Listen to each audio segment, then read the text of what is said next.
Graça e a paz do nosso Senhor Jesus Cristo. Estamos hoje em mais uma quinta rema. Estou crendo mesmo que o Espírito de Deus, ele tem, uma boa porção para nos ensinar e para aplicar também às nossas vidas. Quero pedir a tua atenção, tá?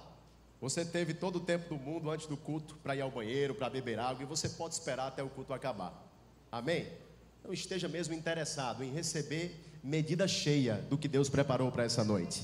Elimine as distrações, os embaraços e concentre-se naquilo que neste momento definitivamente é a prioridade, a palavra de Deus. Amém? Aleluia. Abra o texto bíblico comigo lá no livro de Hebreus, capítulo 5. Nós vamos ler esta porção a partir do verso 11. Essas quintas remas, irmãos, nós temos dado um gostinho, um petisco, digamos assim, daquilo que você terá a oportunidade de experimentar ao longo de 2 anos, um tempo de imersão na palavra de Deus e no Espírito, e que vai te melhorar e te qualificar como cristão para a obra que o Senhor tem te chamado.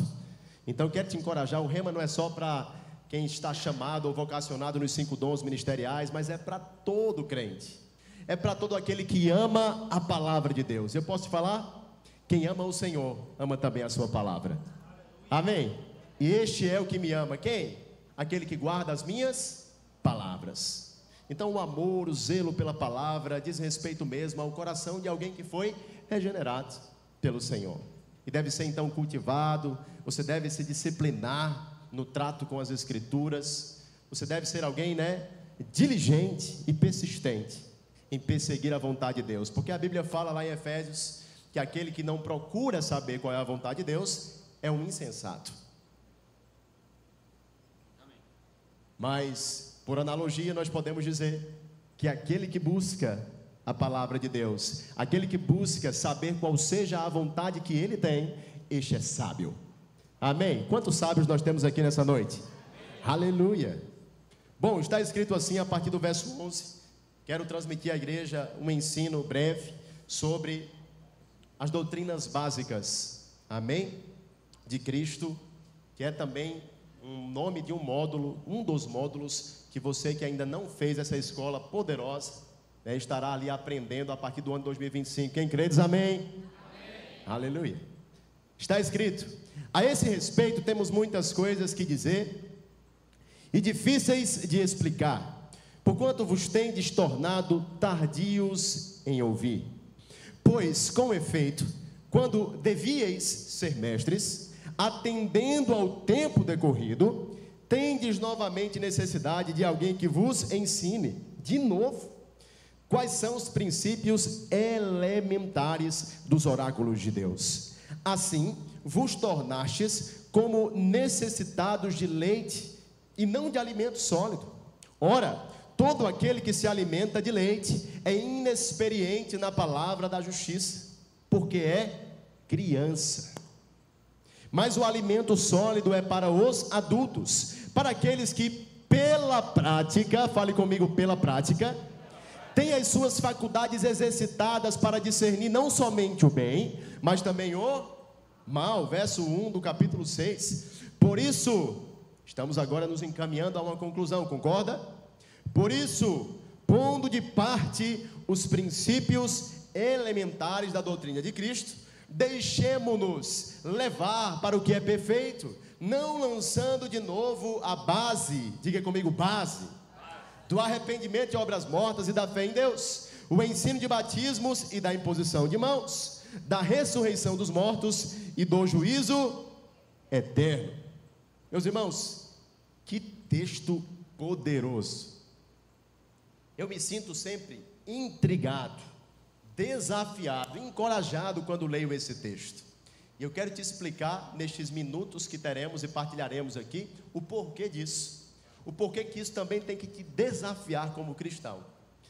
A palavra de Deus diz, o apóstolo Paulo quem fala isso lá em Efésios 4, 13 e 14, que existe um propósito de Deus de nos levar como cristãos à perfeita varonilidade. O aperfeiçoamento dos santos, a edificação da sua igreja. Mas eu chamo a atenção para isso, perfeita varonilidade. E aí então, esse mesmo apóstolo, quando escreve ao seu amado discípulo Timóteo, ele diz lá em 1 Timóteo 2,4, que a vontade de Deus é que os homens sejam salvos, mas que cheguem ao pleno conhecimento da verdade. Diga comigo, medida cheia. Plenitude. E diz ainda mais, ele diz que nós devemos nos comportar, parafraseando aqui, como obreiros aprovados. E que obreiros aprovados são estes, segundo o apóstolo Paulo? Aqueles que manejam bem a palavra da verdade. Meus queridos, são tantos textos que endossam, que reforçam aquilo que nós estamos aqui traduzindo para vocês. Em cada uma dessas constatações que vemos, existe uma intenção clara e evidente da parte de Deus, de que todos os crentes sejam e alcancem a maturidade na fé. Diga comigo, maturidade. Os crentes hebreus, no entanto, queridos, que são o alvo, desse texto e contexto, eles andavam um tanto atrofiados, neste propósito de serem maduros, como o Senhor esperava. A Bíblia diz que eles deviam ser mestres, mas ainda eram aprendizes. A Bíblia diz que eles deviam ser adultos, porém eles ainda se comportavam, agiam e criam e pensavam como crianças. E olha que curioso isso. O termo grego, irmãos, permita-me me arriscar aqui, se estiver errado, depois me corrija, mas o termo grego, opelontes, traduzido por devieis, como nós vemos lá no princípio, olha só, pois com efeito, quando devieis ser mestres, atendendo ao tempo decorrido, tendes novamente necessidade de alguém que vos ensine. Presta atenção, essa palavra devieis, em seu original, ela sugere não algo dispensável. Olha, se for possível, olha, se tiver um tempo, olha, se você se agradar. Não, ela está dizendo, vocês devem. Passado todo este tempo que vocês estão se reunindo, passado todo este tempo que você está recebendo a palavra de Deus, exposto a esse ambiente, você deve ser um cristão maduro. Eu vejo aqui mesmo, irmãos, não como algo dispensável, mas uma sugestão a uma obrigação, a um comprometimento. Aqueles irmãos precisavam ser ensinados por alguém, queridos, sobre coisas as quais eles deveriam já estar ensinando a outrem. Sabe que muitos de nós estamos dentro da igreja, muitas vezes, pelo fato de sermos tão tardios em ouvir, a gente precisa escutar e escutar e escutar as mesmas coisas, não só por questão de segurança, mas porque nós não temos sido bons ouvintes, porque temos sido negligentes. E a proposta de Deus, queridos, é que quando a gente amadurece, nós possamos ser instrumentos da parte de Deus, para então aperfeiçoar os santos, para ajudá-los, para aconselhá-los, para admoestá-los. Esse não é um papel que eu vejo nas Escrituras reservado apenas àqueles que ocupam o encargo pastoral. Aconselhar uns aos outros é uma demanda da parte da igreja. Ensinarmos, educarmos uns aos outros, corrigirmos, ajudarmos na caminhada cristã. Mas muitos de nós que já devíamos ser mestres pelo tempo decorrido, ainda temos necessidade de que alguém nos leve para caminhos que já deveríamos saber trilhar. É isso que o autor está falando aqui. Pessoas que pararam no tempo, pessoas que retardaram, pessoas que regrediram quanto aos princípios ditos por este autor, elementares, rudimentares, irmãos, da fé cristã.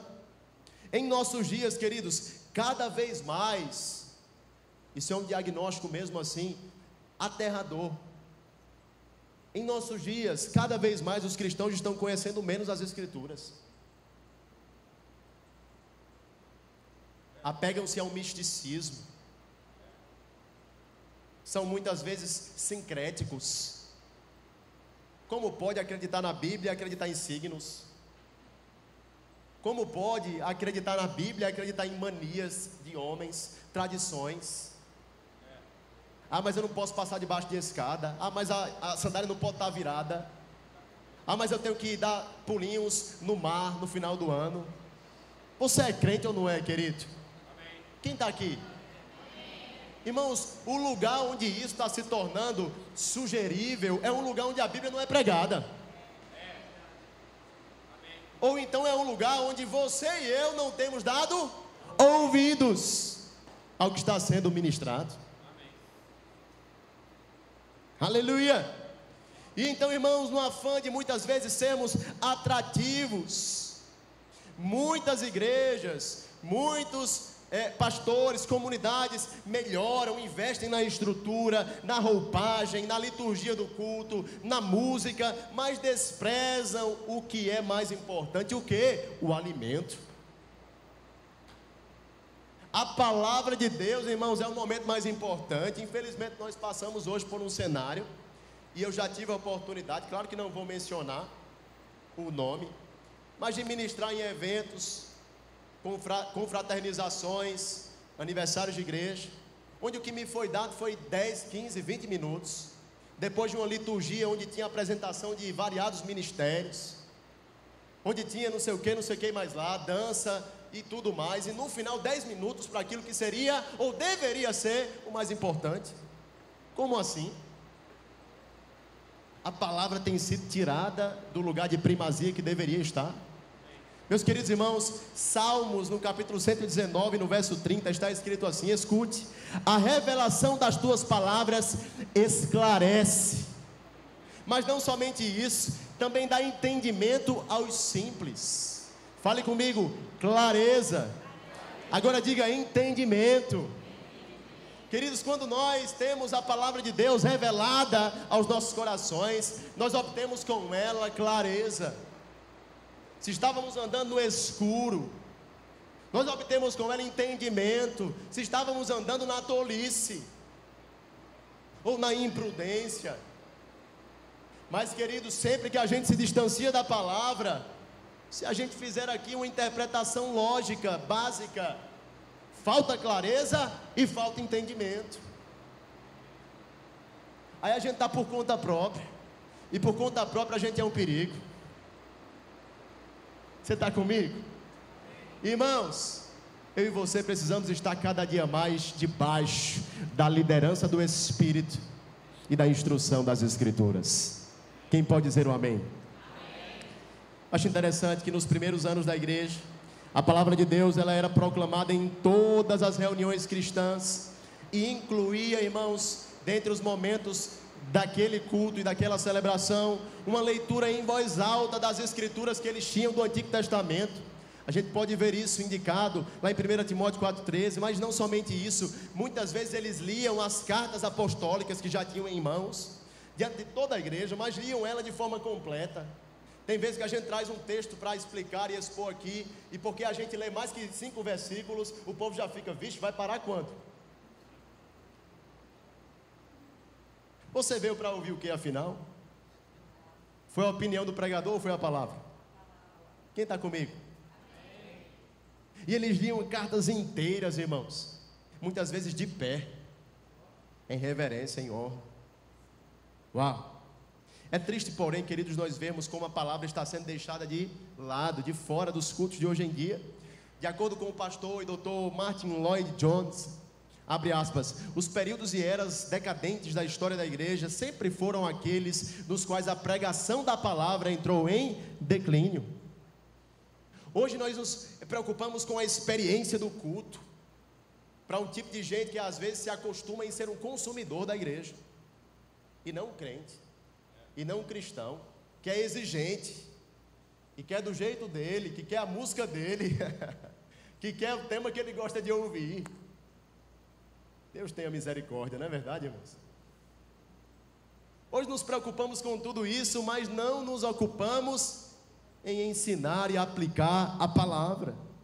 Queremos ganhar as pessoas pelo entretenimento, e deixa eu te falar, as pessoas que a gente ganha pelo entretenimento, a gente perde também por ele. Você veio para essa igreja por quê? Me diga. É porque tem uma luz lá fora? Quando tiver uma outra igreja com uma luz melhor, você vai para lá. Você veio para essa igreja por quê? É porque toca uma música que você gosta? Pois bem, Quando a gente tiver uma música aqui ministrada que você não goste tanto assim, você vai para outra. Você entende onde eu quero chegar, irmãos?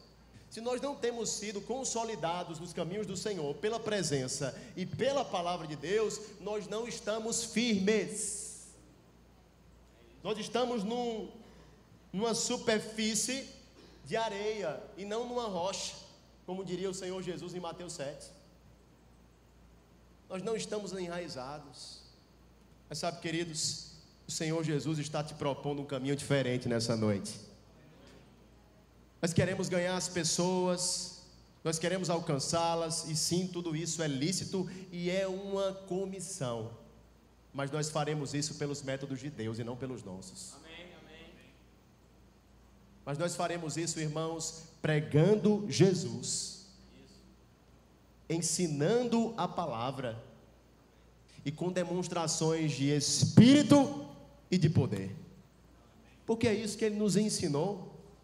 Mas sabe, queridos, uma hora ou outra nós temos que decidir se o nosso alvo como igreja é lotar esse prédio ou é povoar o céu. Porque nem sempre as duas coisas a gente vai ter.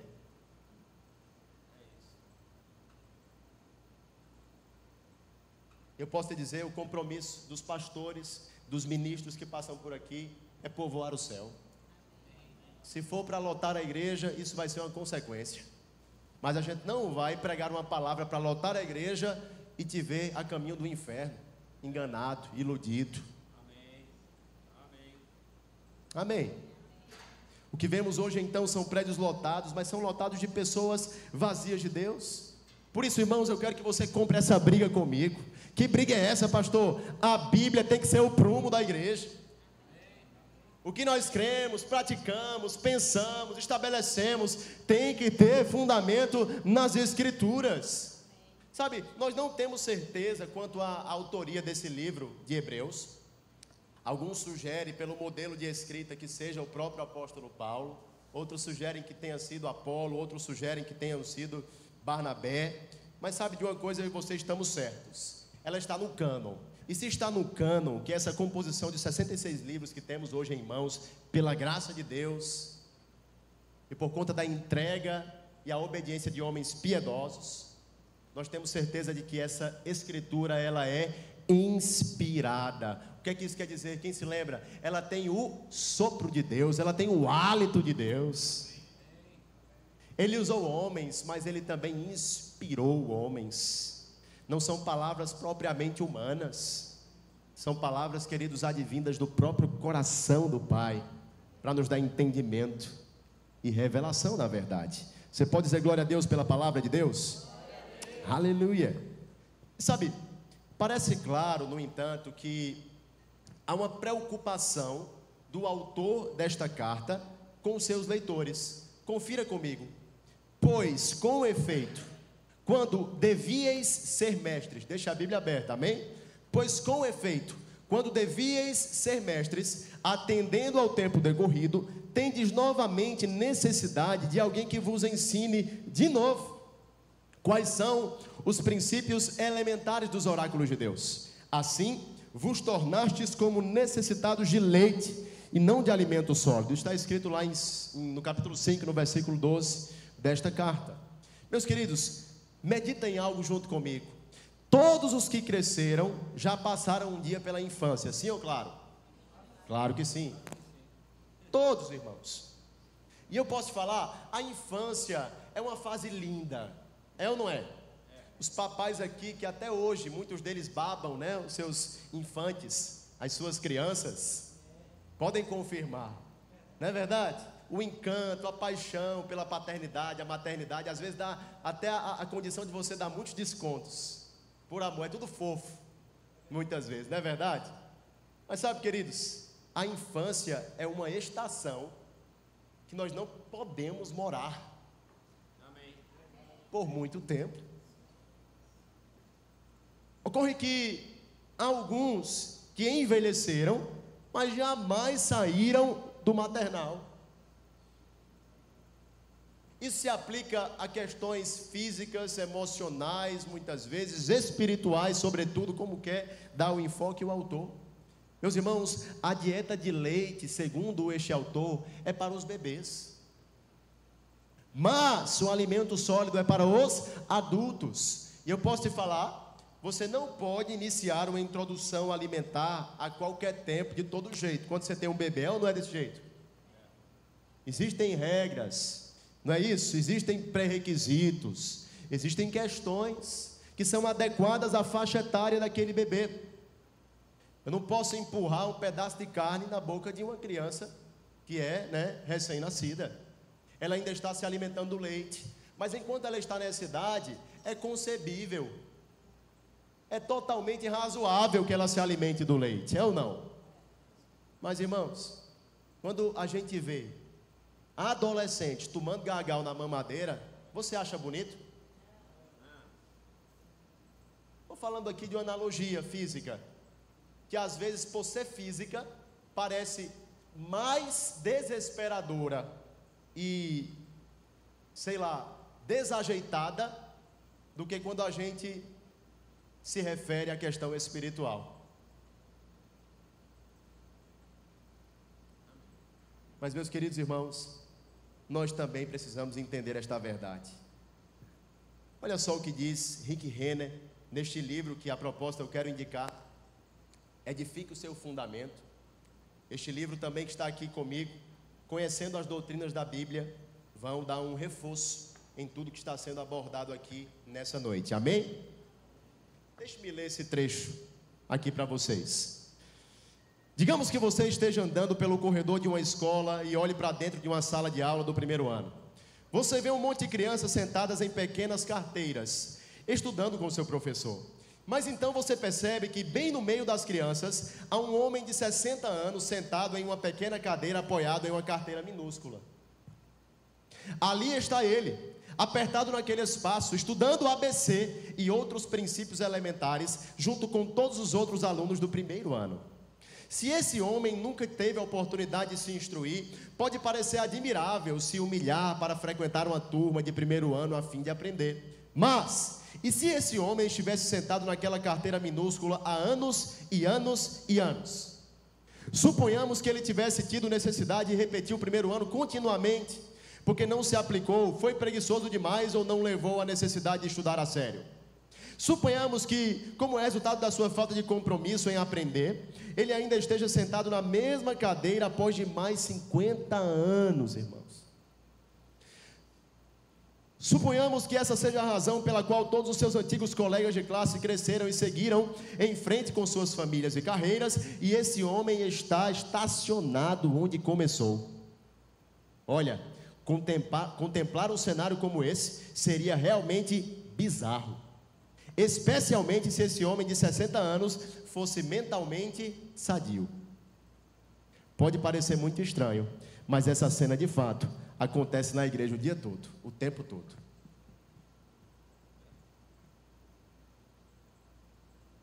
Meus irmãos, eu aposto que nenhum pai tem prazer ou é feliz em ver um filho atrofiado em seu desenvolvimento físico, em seu desenvolvimento emocional. Pensemos, pois, irmãos, então, acerca deste quesito que aqui mencionamos, o quesito espiritual. Porque me parece que a exortação do autor aos Hebreus, ela é bem semelhante àquela que Paulo faz um dia à igreja de Corinto, quando diz: ei, vocês são crianças. Em outro momento ele diz: vocês são carnais. Irmãos, a gente olha para Paulo e muitas vezes a gente diz assim, né? Meu Deus, eu queria ser pastoreado por Paulo. Eu acho que você não queria, não. Qualquer coisa que a gente diz aqui que pode parecer um pouco fora do tom, você já fica acuado e às vezes nem recebe mais o resto da ministração. Imagina um pastor que chega aqui dizendo assim: ó, vocês são carnais. Já pensou? Será que estaríamos acuados debaixo da liderança e do presbitério de alguém como Paulo? Eu acredito que sim. Mas irmãos, pense comigo. Um crente imaturo, ele além de ser um problema para ele próprio, ele também se torna um problema para o corpo. Por quê, pastor? Porque, meu querido, se nós não temos frutificado, produzido, andado em sabedoria, nós não estamos cumprindo com a nossa função dentro do plano de Deus. E sabe que a nossa função dentro do plano de Deus certamente afetará a vida de pessoas. E nós esperamos, é claro, que não afete para o mal, mas que afete para o bem. Às vezes nós pensamos que nos omitir é sermos neutros, nos omitir das nossas responsabilidades, nos omitir, dos nossos encargos, da nossa contribuição, seja ela financeira ou seja ela do nosso tempo. Não, eu sou neutro. Mas você não percebe que ser neutro ainda assim é ser inútil? Eita, dei uma de apóstolo Paulo. Perdão, irmãos. Porque, irmãos, Deus não nos chama para neutralidade. O chamado cristão é um chamado à ação. Não é um chamado à neutralidade. Deus te chamou para ser útil. E você pode agora lembrar isso ao irmão do seu lado. Diga assim: você é útil nas mãos de Deus. Aleluia! Não se engane, pois, queridos, o fato de você ter envelhecido, o fato de você estar no hall e no banco de membros da igreja há muitos anos, não significa que você amadureceu. Amém. É o que diz o autor aqui, irmãos. Ele diz: vocês já deviam ser mestres, atendendo ao tempo decorrido. Ou seja, passou esse tempo todo, tu ainda está desse jeito, benção. Esse tempo todo, e você ainda tem se comportado assim, reagido assim. Esse tempo todo ouvindo a palavra, exposto à unção de Deus, exposto à coletividade, e você ainda não se atentou para as minhas palavras. Esse tempo todo, é o que está dizendo o autor. Vocês já deviam ser mestres. Não carregados por alguém, mas carregando, influenciando, inspirando outras pessoas. Quem está aqui? Aleluia. Eu sei, irmãos, que a gente chega, como gosta de dizer meu pai, eu não gosto tanto desse termo.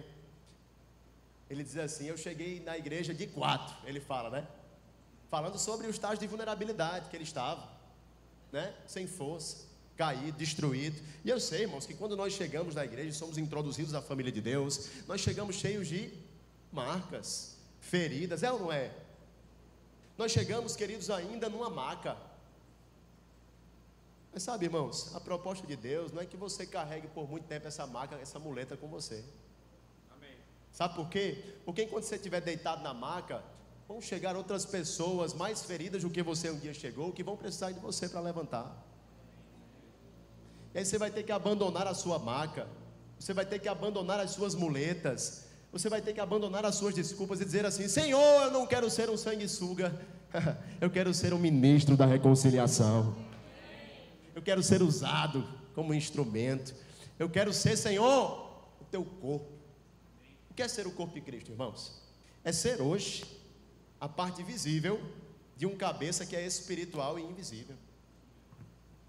Ou seja, Ele está tocando pessoas através de nós, Ele está tocando pessoas e falando ao coração delas através de nós, Ele está abraçando pessoas através de você, Ele está aconselhando pessoas através de você. Irmãos, isso é ser igreja, queridos.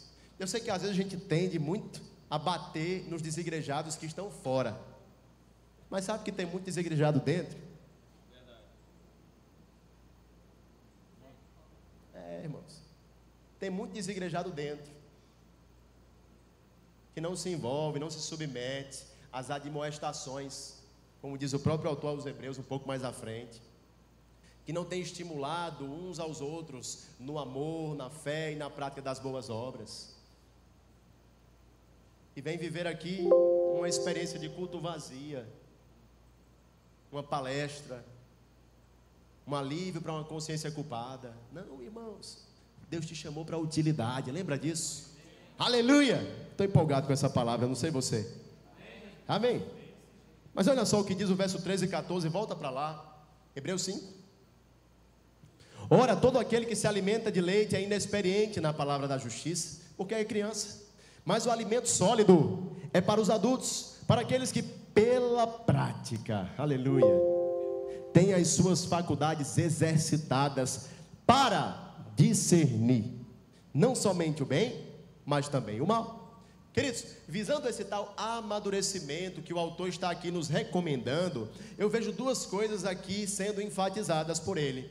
A primeira delas, a maturidade é resultado de conhecimento aplicado.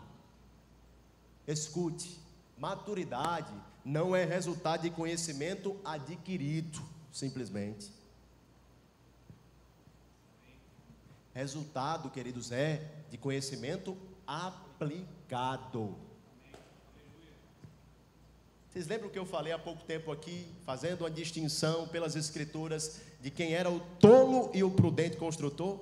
Qual a diferença entre eles? Ambos ouviram as instruções, sim ou não? Sim.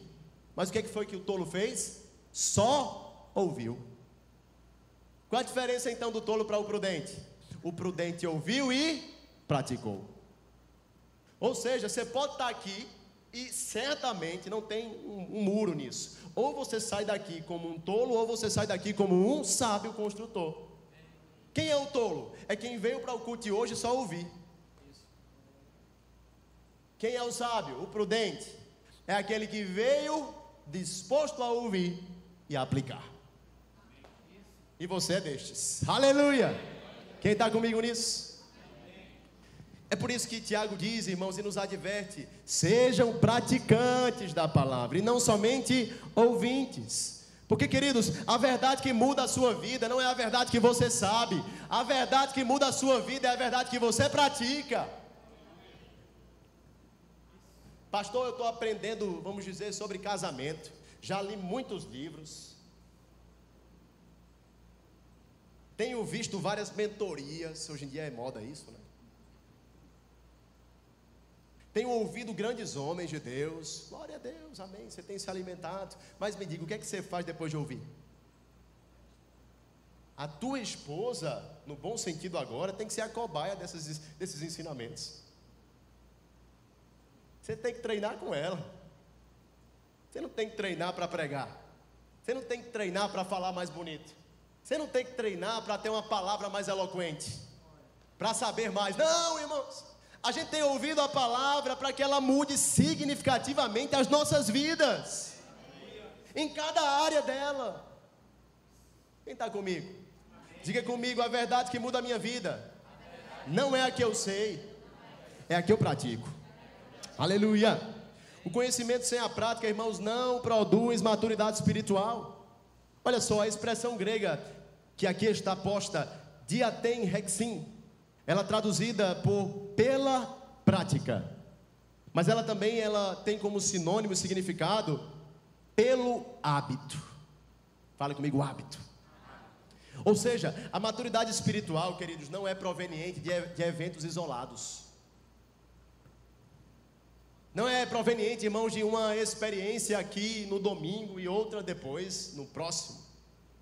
Queridos irmãos, aqui o que eu percebo é que pela prática, a maturidade espiritual, ela vai ter uma aplicação regular, disciplinada de tudo que temos aprendido e ouvido. Amanhã você vai ler as Escrituras, mas depois de ler as Escrituras amanhã, lembre-se que não basta ler, você precisa praticar. Aleluia. Mas outra coisa que eu percebo, a outra ênfase aqui mencionada é esta: a maturidade é demonstrada, evidenciada, transparecida no discernimento. Diz comigo essa palavra bonita, discernimento. Aleluia.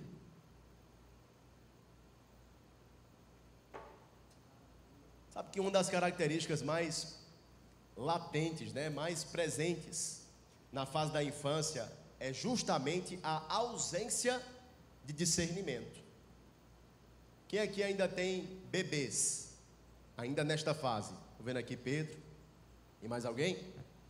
Os outros papais, que já têm os filhos mais crescidinhos, também viveram essa estação. Mas pense comigo e me diga se eu estou errado. Se muitas vezes este bebê ele não for impedido e vigiado, ele é capaz de levar qualquer coisa à boca. Qualquer coisa. Por quê? Porque ele não sabe o que é que vem dali. Ele não sabe o que é aquilo. Ele não sabe qual é o dano que aquilo oferece. Ele não tem discernimento. Sabe que do mesmo modo isso também ocorre ao crente imaturo? O crente imaturo, querido, segundo as Escrituras, ele não tem filtros espirituais. Vamos parafrasear assim. Dessa forma, por não conhecer a sã doutrina, que é a doutrina verdadeira, torna-se facilmente refém de achismos, refém de opiniões, refém de enganos, de falsos profetas e também de falsos ensinos. É o que Paulo diz lá em Efésios 4,14. Ele é facilmente levado por todo vento de doutrina. Por quê? Porque ele não conhece a doutrina certa.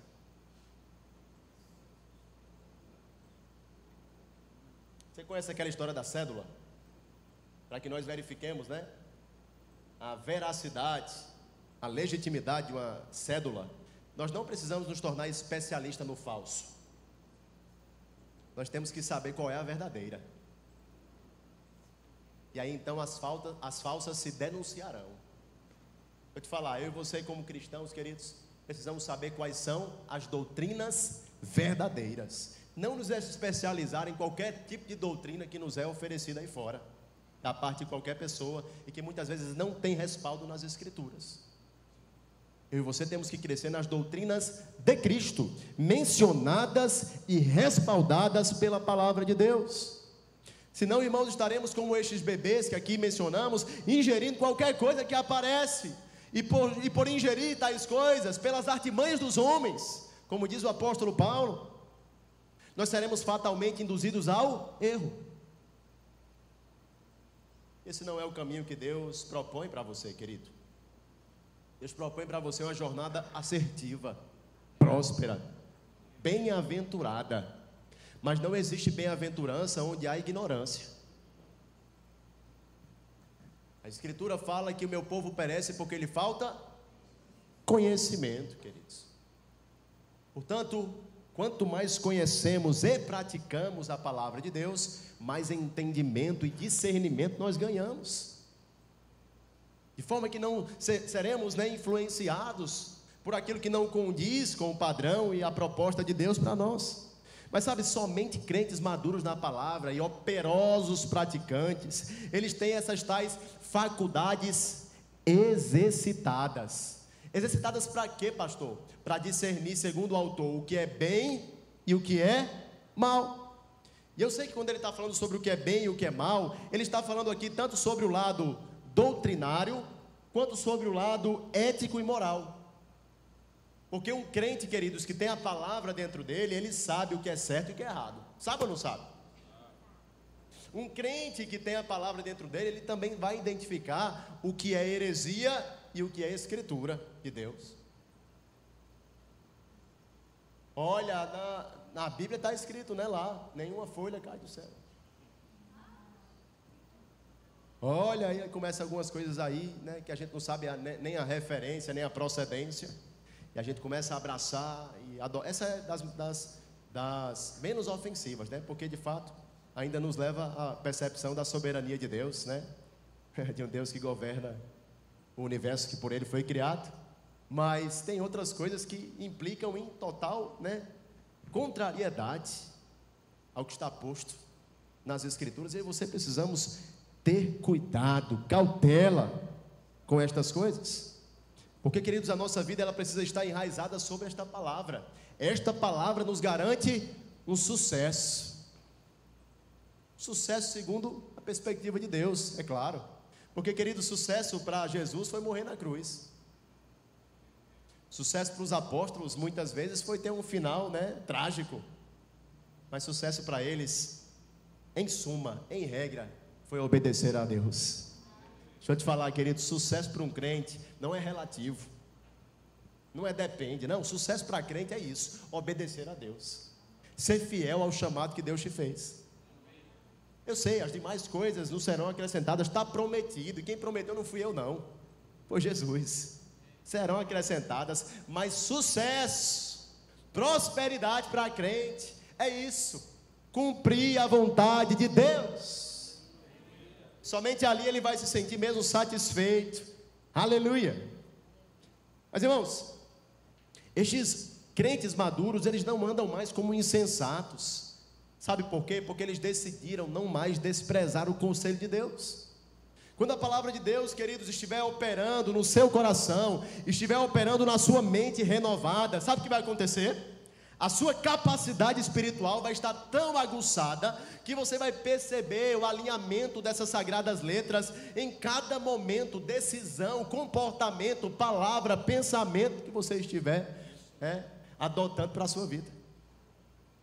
É como se ela estivesse mesmo assim se tornando um com você, entranhando, encarnando em você, como Paulo dizia, cartas vivas. A gente está tão misturado com a palavra de Deus, irmãos. E como se diz naquele exemplo, da esponja, quando aperta sai o quê? Sai palavra, porque você está cheio. E a Bíblia propõe justamente isso. A boca fala do que o coração está cheio. Então, queridos, nós precisamos mesmo nos alimentar com essa palavra, enxertar ela dentro de nós, pendurar no pescoço, diz o autor bíblico. Você percebe o nível de proximidade que tem que estar essa palavra de nós, do nosso coração e da nossa boca? Amém? Pendura ela no teu pescoço, coloca ela na tua testa. Amém? Ela vai te dar clareza e entendimento. Mas sabe, essa pessoa que é então uma amadurecida em Deus, ela não vai andar duvidando.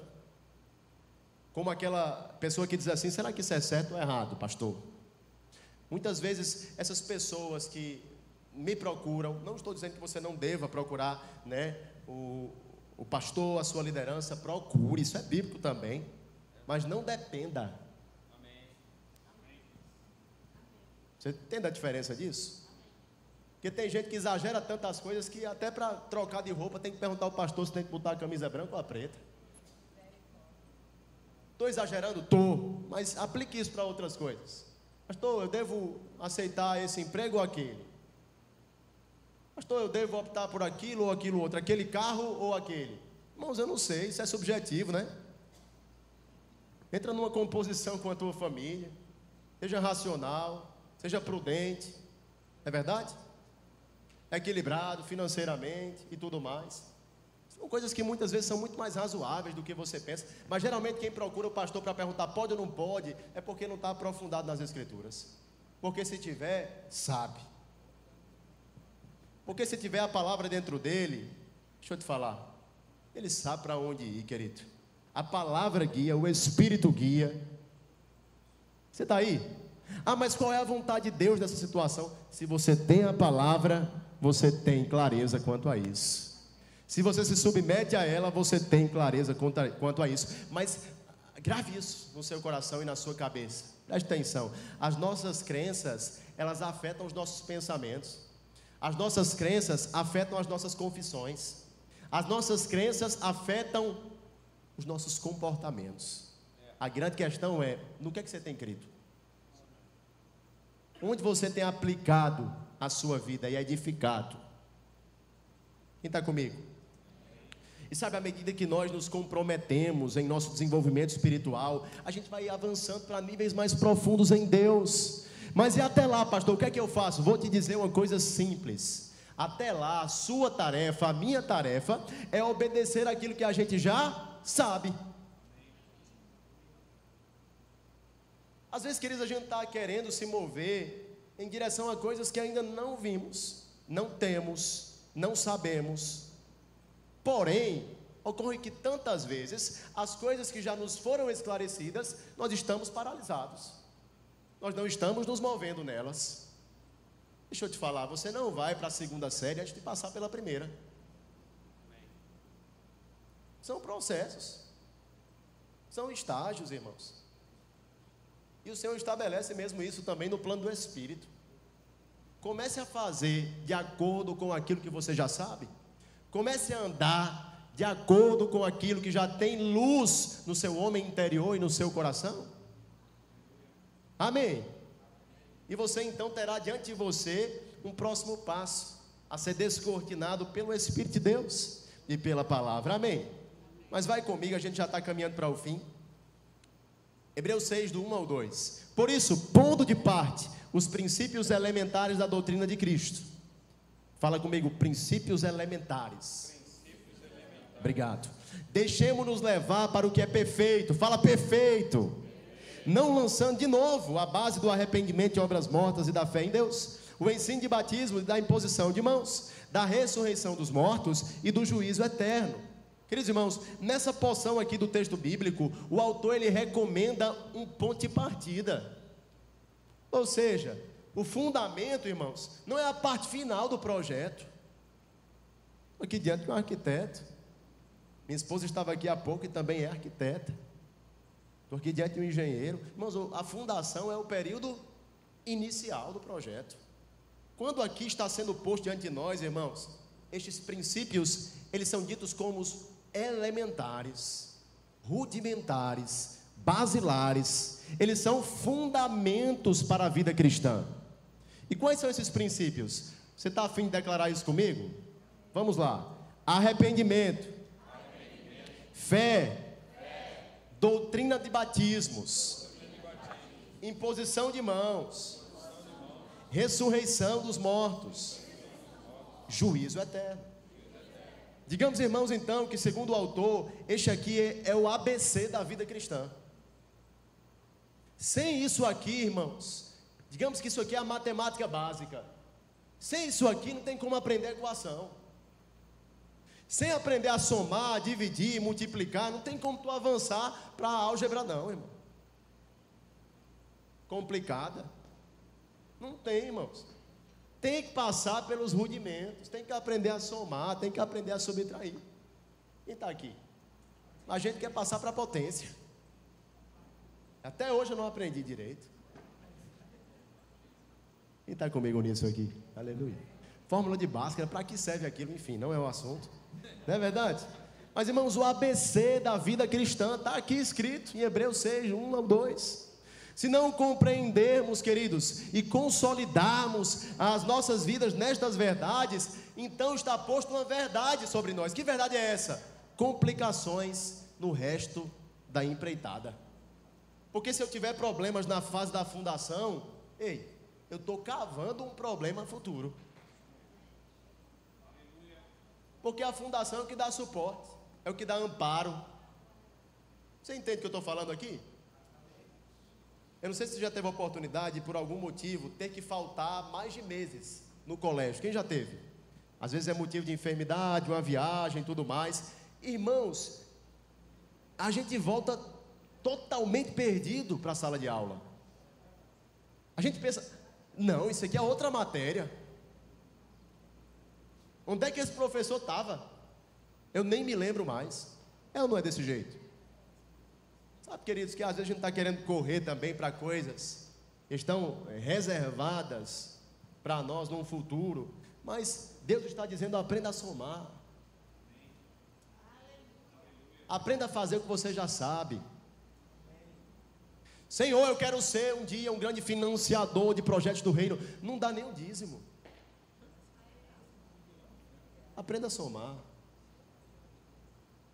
Senhor, eu quero ser um grande missionário. Olha aqui para a Neves e me lembrei que ela é a líder da Secretaria de Missões da igreja. Está no evangelismo da igreja? Mas eu quero ir para a China, eu quero ir para os países perseguidos. Nunca foi cancelado aqui no Brasil.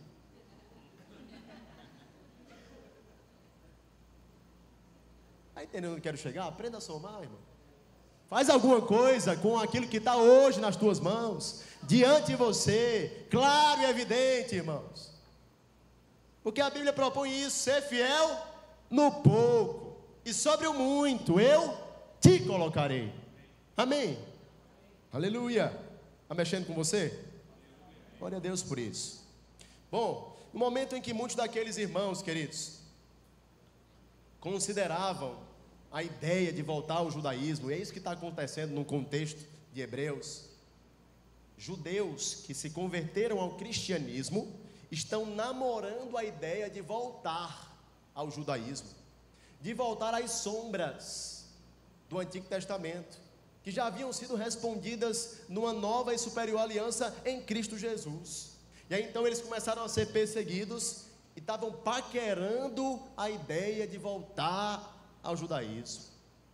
Esse autor aqui está conclamando, advertindo, exortando: não faça isso, você não é daquele que retrocede. Irmãos, isso porém jamais seria possível, o progresso na fé cristã, o desenvolvimento espiritual, se nós não tivermos um firme fundamento no ABC da fé. Interessante que após o acabamento da obra, é impressionante, né? Que a fundação ela se torna imperceptível, é ou não? Quem aqui é corretor, trabalha com imóveis? Tem alguém? Irmão Josley lá atrás. Me diga, você já chegou numa obra, um imóvel já acabado, certo? Acabado no bom sentido, eu digo, né? De acabamento, não de destruição. E você levou alguém para aquele lugar e aquela pessoa disse assim: uau, que fundação esplendorosa. Não, essa pessoa ela olha para a fachada, essa pessoa ela olha para os boicerris, né? Aprendo isso com a minha esposa. Essa pessoa ela olha, né, para o lavabo, essa pessoa olha para o que mais? Me diz aí uma coisa bonita e chique. A área gourmet. É ou não? Mas ninguém elogia a fundação. Por quê? Porque a fundação não dá para ver. Agora tire ela de lá. Não tem lavabo, não tem área gourmet, não tem quarto, não tem sala. Cai tudo, irmãos. Desmorona. Não tem vida cristã sem fundamento. Não tem vida cristã sem raízes nas doutrinas de Cristo. Não tem, queridos, vida cristã sem ABC, sem arroz com feijão. Eu posso te falar, o que é que te livra geralmente no dia mau? Não é o nome dos querubins e serafins.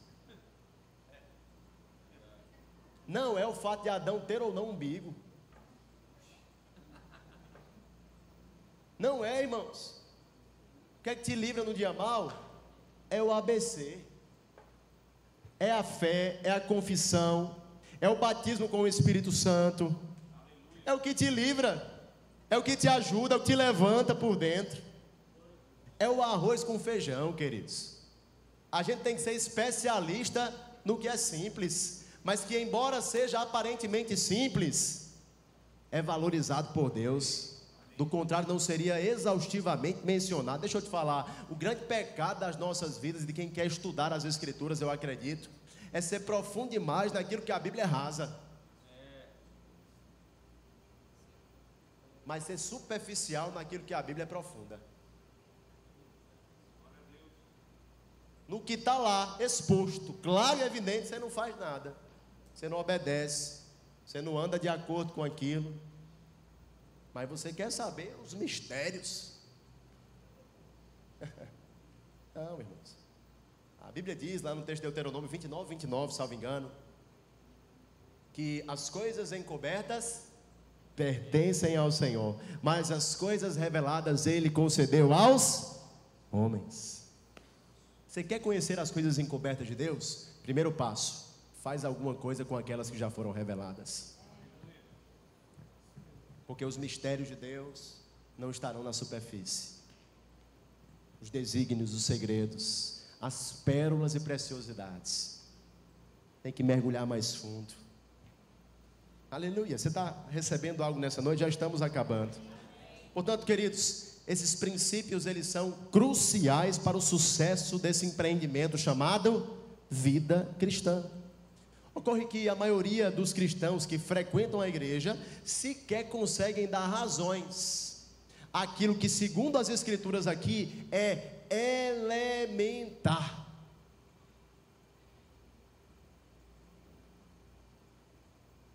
Isso é no mínimo preocupante, queridos. Sabe por quê?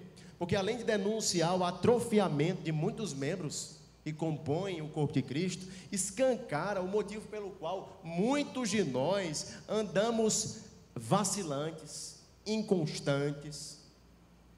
Porque não tem profundidade, porque não tem fundamento, porque não está enraizado nos princípios elementares. Então o texto ele nos adverte. Eu não vou explicar sobre essas 6 doutrinas, é impossível. Isso aí tem 7 aulas do Rema para te explicar. Eu só tenho aqui uma aula demonstrativa diante de mim, que inclusive já passei do tempo. Mas no versículo 1 do capítulo 6, ele diz: deixemo-nos levar ao que é perfeito.